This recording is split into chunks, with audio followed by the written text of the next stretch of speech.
Want to change your Messenger chat theme and make your conversations look more fun? Here's how to do it in seconds. First, open the Messenger app on your phone. Now open the conversation where you want to change the theme.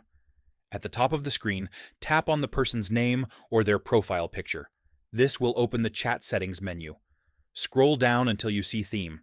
Tap on it. Now you'll see a list of available themes. Some are colorful, some are seasonal, and some even change the message bubbles and background. Just tap on the theme you like. It will instantly preview inside the chat. If available on your version, you may also see an option called Create with AI. This lets you generate a custom theme automatically. Once you choose your favorite, tap Select. And that's it. Your Messenger chat theme is now updated. Keep in mind, the theme changes for both people in the conversation. If this helped, like the video and subscribe for more Messenger tips.